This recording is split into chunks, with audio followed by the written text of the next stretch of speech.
Joining me now is Dan Bongino, former Secret Service agent and author of the new book, Spygate. And also joining me is Rochelle Ritchie, former press secretary for the House Democrats. Rochelle, let's start with you. What will the Democratic response be if something horrific happens because of the anger and the frenzy both congresswomen, senators, and others are either tacitly encouraging or actually encouraging with their words? Well, Laura, you mentioned that someone might be killed as a result of what we're hearing coming from the left, but I want to say that someone already has been killed as a result of what's coming from the right, and that's Heather Heyer. And really, the hypocrisy that we're seeing coming from Republicans right now is killing objective thinking. The inability of the GOP to think objectively and to hold themselves to the same accord as they hold everyone else is literally like a plague that is spreading throughout our politics. If we think that people banging on the doors of the Supreme Court aimlessly, it was kind of ridiculous, I will admit, but if we think those people are a mob, then we should also think that the people that Do you encourage that, Rochelle? Is that what you actually consider to be civil protest, or what we saw with Antifa in Portland? Preventing a car or harassing an elderly American holding up a Go Trump sign. I don't claim Antifa, and like I just said a second ago, I thought banging on the doors of the Supreme Court aimlessly was a little bit ridiculous. But also keep in mind that Congressman Cleaver was actually spat on during the Tea Party movement from people who were angry about Obamacare. So that is... Well, who was encouraging that? Yeah, who was encouraging that? No one was encouraging that. No Republican said get in their faces, go out and harass them, go to restaurants. Dan Bongino, I'm going to get you in on this. We were encouraging people to do that. That never happened. There were, but no, there weren't. Go ahead. Yes, there were. No, there were. We'll get to it. Yeah. I just want to note that what Rochelle just did is really gross, and I want to call her out for that immediately.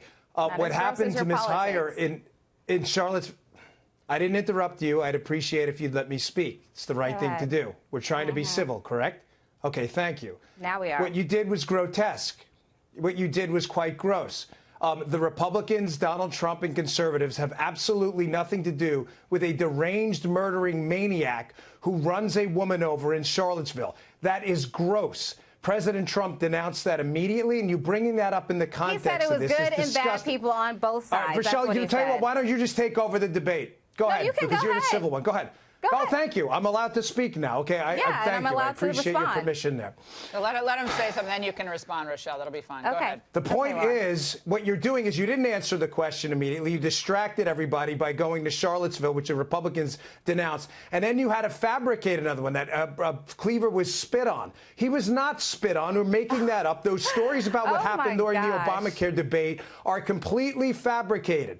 These are nonsense events. You were asked a simple question about if you should denounce violence on the left, and you made it about something else other than answer the question, which frequently liberals do. Rochelle. Well, I'm just going to respond by saying this. First of all, that story is completely true. I would encourage, like, going back into Cleaver and the speech. Well, let's try to keep it, because we have limited time. Let's keep it focused to what's happening right now, because I think we all do care about what kids take away from this.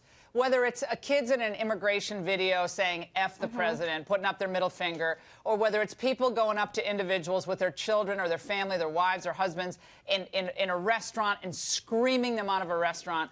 It is incumbent upon both Republicans and Democrats to stand up and say, no, you will not do this. We don't countenance this. And when Eric Holder is out there saying, we'll kick them. I mean, Michelle Obama actually said, when they go low, we'll go high. And apparently Eric Holder's is like, no, we're not going to go. We're actually going to kick them, and maybe even worse. Who knows? Well, I think you can't be for that, Rochelle. Oh, absolutely not. I definitely don't think that you should assault anyone. But I also think that we have to remember, and if people go back and look at what Eric Holder said, he followed that statement up with saying, I don't think that we should do anything illegal or inappropriate. So I'm taking this kick them out of the House and kick them out of the Senate come November.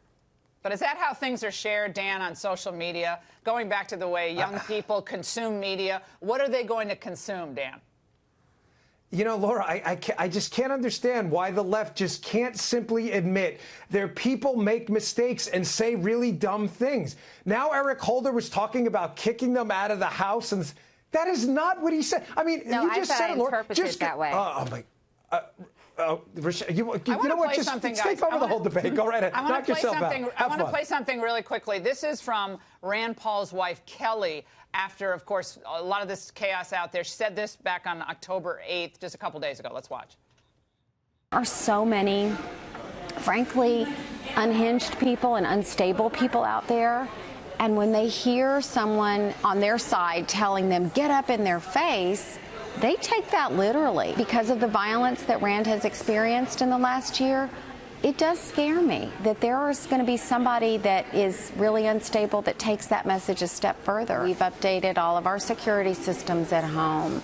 I sleep with a loaded gun by my bed.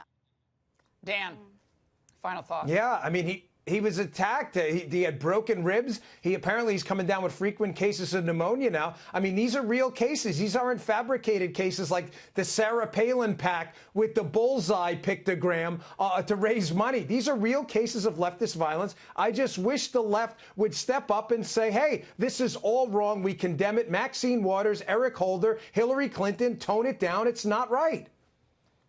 Both of you, thank you so much. I'll have you both back. Fantastic segment. And the